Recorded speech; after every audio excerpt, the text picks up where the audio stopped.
The concept of a multiverse, regardless of the publisher, is a cosmic construct of sorts in which many different realities, or timelines, or alternate Earths coexist. And while in some cases some of those worlds within the multiverse share a space and fate in common, their structure often differs in meaningful ways based on their unique circumstances. Perhaps some of the most compelling stories about the multiverses in comics is when we see characters traverse through them, experience the ways in which they are vastly different and how these universes affect one another. So today we are taking a look at the top 10 superheroes who travel the multiverse. Now we're going to try to keep consistent with heroes who have ventured out of their own Earth on multiple occasions, since there are quite a few stories that date back to the golden age of comics in which heroes found themselves on alternate Earths. These are more so characters who can go to multiple Earths and have done in the past. So with that in mind, let's get to our list. Starting us off in at number 10, Rachel Summers.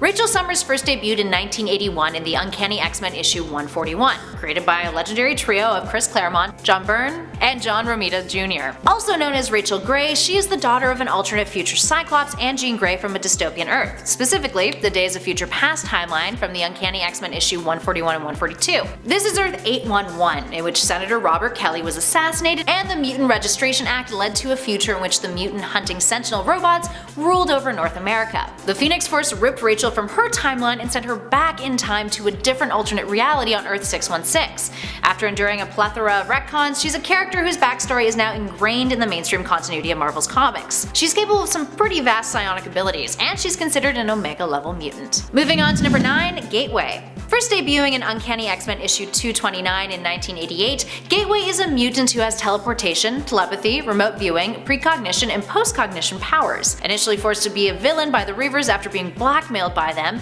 he earned the name Gateway thanks to his ability to create gateways between 2 points in space. The X-Men end up liberating him, and he offers them assistance. He's been known to travel through space, time, and dimensions by opening up gateways, which he can also use to just merely observe others too. He's transported the X-Men transdimensionally to another Earth and has opened up gateways into the past, and is also able to enter into people's dreams. Moving on to number 8, Doctor Strange. While Doctor Strange in the comics is more than capable of traveling the multiverse, we're gonna focus on his MCU iteration for this number instead. Gotta mix it up. In 2016, we were introduced to the MCU's version of Doctor Strange, played by Benedict Cumberbatch in this self-titled film that depicted Stephen Strange's origin story, and a conflict with a longtime foe of his in the comics, Dormammu.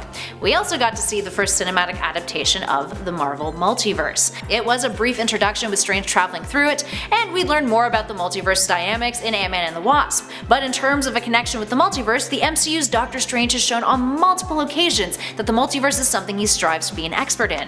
And with the upcoming Doctor Strange sequel film, Doctor Strange in the Multiverse of Madness, we're sure we're gonna get to see a whole lot more of the MCU's multiverse pretty darn soon. Up next at 7, Bishop. First created in 1991 and appearing in Uncanny X-Men issue 282, Bishop is a mutant from a dystopian future, a member of a mutant police force called Xavier's Security Enforcers.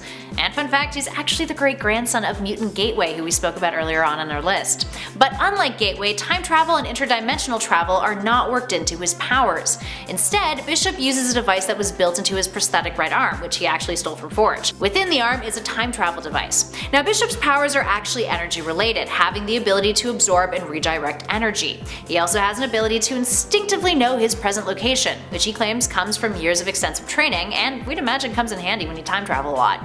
Aside from hopping around at will, he's also been trapped in other alternate timelines too, like in Bishop the Last X-Man, that ran from 1999 to 2001. Speaking of X-Men, in at number 6, the X-Men. So yes, the 616 X-Men have hopped around a lot to different dimensions, but for the purpose of this number we are not talking about the 616 iteration. We are talking about Earth 12245, a world in which mutants retaliated and persecuted humans until the X-Men formed and fought back. Now this home world of theirs was eventually destroyed, with its inhabitants having to relocate to another alternate reality. The X-Men from this Earth are a team made up of heroes from various realities, although they formed on Earth 12245, with their leader being a disembodied head of Charles Xavier. Now they travel the multiverse in order to fight off 10 evil Xaviers from different realities who threaten the multiverse. It's also the Extreme X-Men team, you know, the one with Hercules and Wolverine where they become a couple? Yeah. And at number 5, Cable. Cable was transported as an infant to a future reality. There he trained, becoming a skilled warrior, and then returned to the present timeline in the New Mutants issue 87 in 1990. He is the biological son of Cyclops and Madeline Pryor, aka Jean Grey's clone, who possesses telekinesis, telepathy, teleportation powers, and has cybernetic enhancements that give him super strength, durability, multi-spectrum vision, and an ability to interface with technology. In other words, he's kind of a beast. He possesses latent time travel abilities, and as a child he was infected with the techno-organic virus, with Cyclops having to choose to give him up and send him into the future so that would prevent his death from the virus. He wouldn't return until he was an adult. And at number 4, The Flash. When we think of DC heroes who travel the multiverse, one of the first figures that comes to mind is the Flash. Both the Golden Age and Silver Age Flashes, Jay Garrick and Barry Allen, starred in the first story that introduced the multiverse to DC readers back in 1961. It was called Flash of Two Worlds in the Flash issue 123. It introduced the concept of Earth 1 and Earth 2, which would later be significantly expanded on. Because of the speeds in which he can move and his connection to the Speed Force, Barry Allen and other iterations of speedsters that succeeded him can move so fast that their molecules vibrate, run through the Speed Force, and travel between dimensions. He used to have to use the cosmic treadmill in order to do this and travel through time, but the ability has become much more refined over the years. Barry Allen has long been linked to stories in which DC has shifted its continuity and changed up its multiverse. Initially, it was thought that the events of Flashpoint was what led to the New 52 Universe reboot, and while Barry did play a role in that, it's actually a later number on our list that we found out later on was more responsible in a way. Oh, multiverses. So complex, much headache. And at number 3, Iron Lad. We'd be remiss not to mention members of Marvel's interdimensional hopping superhero team, The Exiles, on this list. And we didn't want to clump them all together into one number either, so our next 2 numbers focus on 2 very key members of The Exiles, starting with Iron Lad. Iron Lad is actually an adolescent version of Kang the Conqueror. Kang is from the 31st century and travels back to see his 16-year-old self, rescuing him before bullies attacked him with a knife, which in his history was an injury that shaped his development into a villain. He tries to inspire his younger self, named Nathaniel Richards, to stray from a life of evil. Nate gets some time travel tech from his future self and ends up going into the past, in the current timeline, the 616, to seek out the Avengers. Except at that point, they've been disbanded. So he assembles a new team himself, the Young Avengers, and calls himself Iron Lad after modeling his armor after Iron Man. Now these days, Iron Lad is part of the 3rd iteration of the Exiles team. Speaking of, that brings us to our next number. In at number 2, Blink. Blink is one of the OG Exiles team members. She's led the team for quite some time and has been a part of it for every single iteration of it. Now it's worth noting what exactly the Exiles are. They're a team of characters who hail from all different universes across the Marvel multiverse, and have been removed from time and space in order to correct problems, or hiccups, in alternate worlds and divergent timelines. The Exiles were thought up as the answer to the development of a new What If series, Marvel's hypothetical alternate universe story series. Now the version of Blink on the team is from Earth 295, the Age of Apocalypse timeline. She's more refined and confident than her 616 counterpart, and her powers consist of portal teleportation, dimensional energy projection, or rather disruption of partial teleportation. She can teleport to different dimensions or Earths, she can teleport sizable groups of people, and she has even created projectiles, called javelins, that she uses to displace her enemies. And finally, last but not least, in at number 1, Dr. Manhattan. Dr. Manhattan, John Osterman, is capable of many feats. He has nigh omnipresence, omniscience, and he's nigh omnipotent.